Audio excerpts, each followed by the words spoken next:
Welcome back to the deep dive. Today we're getting into a piece of gear that's, well, it's pretty much achieved legendary status. It really has. We're talking about the Sony A7, the A7 III, and specifically we're looking at the whole package with that standard 28 70mm kit lens it so often comes with. The one most people start with. Exactly. So our mission today is to, cut through all the marketing noise and really unpack why this camera, even years after its release, is still the one so many people call the smartest investment. Right. We're trying to figure out why they call it the 90% camera. Delivering 90% of what the newest models do, but at like half the price.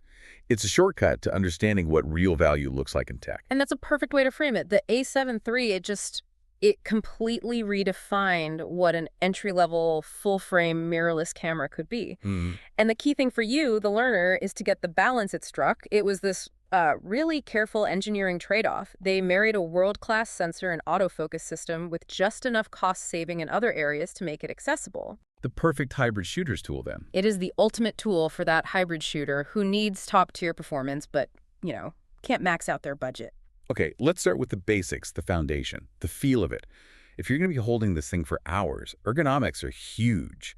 It's known for feeling robust, but does that magnesium alloy body start to feel heavy after a while? That's a great question because comfort is, it's so subjective. Yeah. But for its time, Sony really nailed the industrial design here. Okay. Yes, it's magnesium alloy, and that gives it that really solid, almost professional feel. It's dust and moisture resistant, which is a big deal, but the weight distribution is surprisingly good, especially if you're coming from the heavy DSLRs it was meant to replace. I noticed that deep grip right away.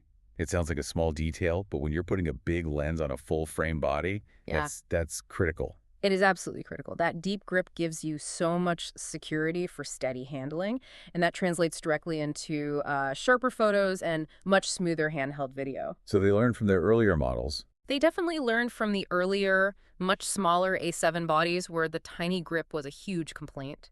And beyond that, the controls.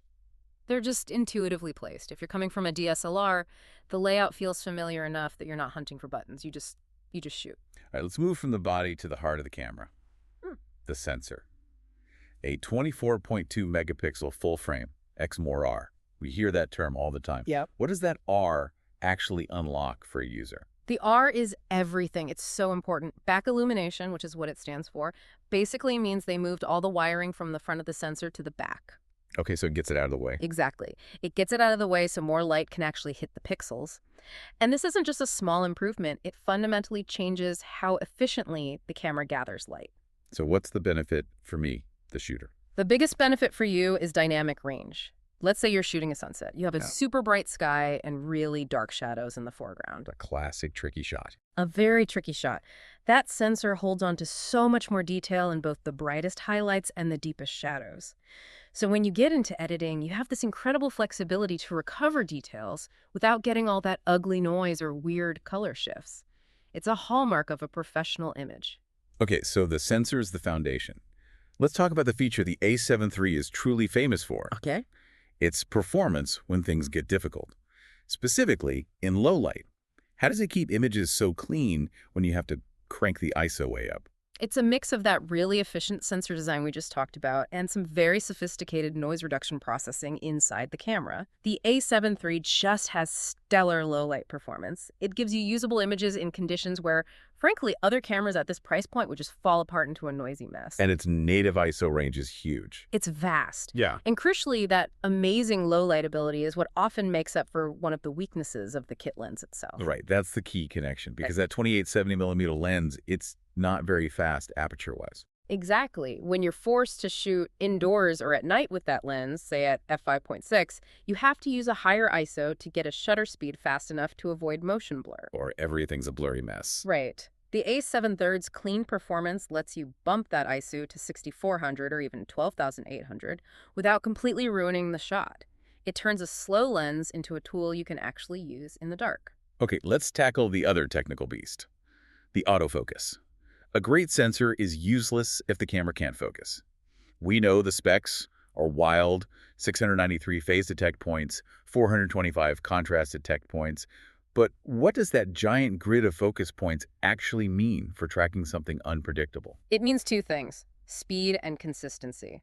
That hybrid system locks on fast. They often quote a speed around 0.02 seconds. Which is basically It instant. feels instant. Yeah. But it's not just the speed. The sheer number of points, the density, means that once the camera locks onto a moving subject, like a kid running across a field, the focus just stays glued to them. It's sticky, you're getting constant updates, which means you miss far fewer shots. But the autofocus we love today wasn't what it was at launch, was it? We should probably acknowledge Sony's role after the sale. That is such a crucial point. The A7 III's long-lasting fame owes a huge debt to firmware updates, especially the one that massively improved the IAF. Oh, yes. At first it was good, but after that update it became the best in the market. They even added animal IAF. For a portrait photographer, it changes your entire workflow. How so? You no longer have to move your focus point around and then recompose the shot. You point the camera, the IAF grabs the nearest eye with incredible precision, and you can focus purely on your composition and connecting with your subject. It's a huge confidence booster. Let's shift gears now to that hybrid advantage. This camera isn't just for stills. For a lot of people, it's their main video camera too. What makes it such a video champion, and maybe where does it start to show its age? The video is just outstanding for its generation. It records this really sharp 4K footage using the full width of the sensor, which helps minimize weird artifacts and gives you a really clean cinematic image. And you get pro features like S-Log profiles for color grading. But if we're doing a real deep dive, we have to talk about the one limitation that modern filmmakers are going to point to immediately. Absolutely. The main one is the internal color depth. The A7 III records 8-bit video. Newer cameras, like the A7 IV, they do 10-bit. And for the learner, what's the practical difference between 8-bit and 10-bit? It's all about flexibility in post-production. With 8-bit, you get beautiful 4K footage, but there's a limit to how much you can push the colors around in grading before the image starts to show banding or fall apart. So you can't do those really extreme color grades. Exactly. But, and this is a big but, for 90% of professional work corporate stuff, weddings, online content 8-bit is more than enough. It's really a trade-off that helped keep the camera's costs down. And for any kind of handheld shooting, stability is everything. Yeah.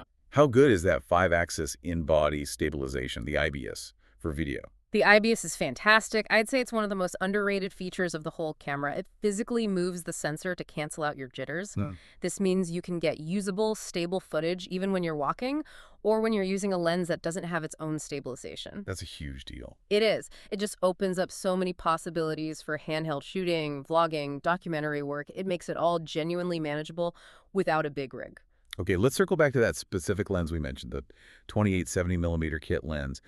For a lot of people, this is the only lens they'll have for a while. It gets a lot of criticism, but what are its real strengths? You know, that 28-70mm lens is the absolute definition of functional versatility. Its biggest strength is its range. It covers everything from wide landscapes at 28mm to pretty decent portraits at 70mm. A do-it-all lens. It's a do-it-all starter lens.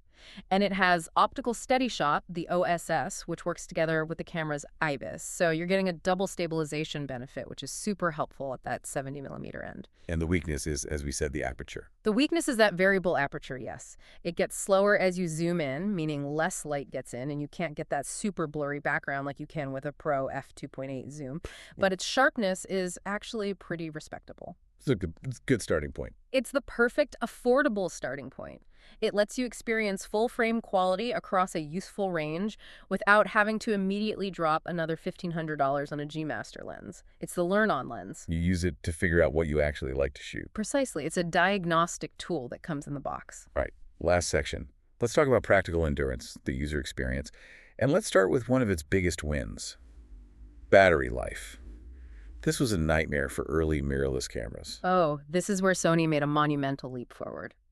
The A7 III was the camera that introduced the much, much larger NP-FZ100 battery. And the difference was noticeable. It was night and day. Previous Sony cameras used this tiny battery that could barely get you 300 shots.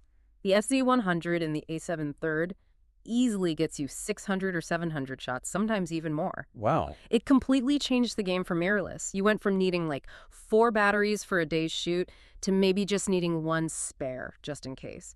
For travel, for long events, that reliability is just invaluable. But reliability is one thing.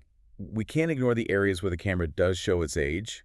the compromises they made to hit that price. Yeah. I'm thinking of the rear LCD screen. Yeah, that's a valid and probably the most common complaint. The screen's resolution is definitely low by today's standards. And when you zoom in on the LCD to check your focus, it can sometimes look a little soft, even when the photo is perfectly sharp. So it can be misleading. It can be. However, the electronic viewfinder, the EVF, is actually excellent. And honestly, most professionals are using the EVF for critical work anyway, or they're using tools like focus peaking.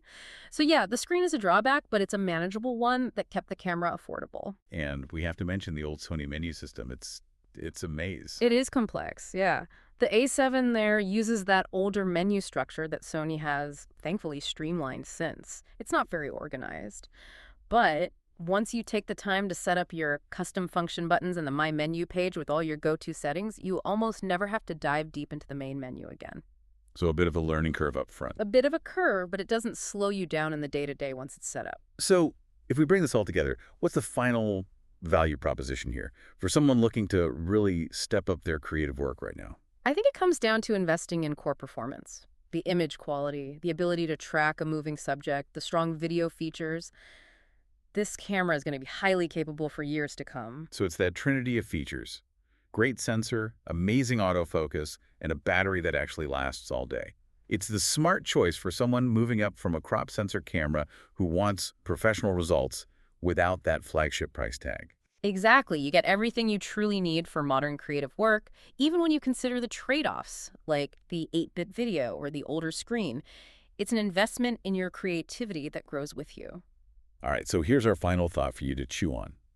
Considering the Sony A7 III's powerful combination of these core features, a full-frame sensor, an incredible autofocus, and superior battery life, and factoring in the massive cost savings, how does a camera built on such strong, durable fundamentals challenge our modern obsession that we always have to buy the latest model to be creative? What is the true quantifiable value of long-term reliability in a world that's obsessed with annual updates? It really makes you think. That's your deep dive for today. We'll see you next time.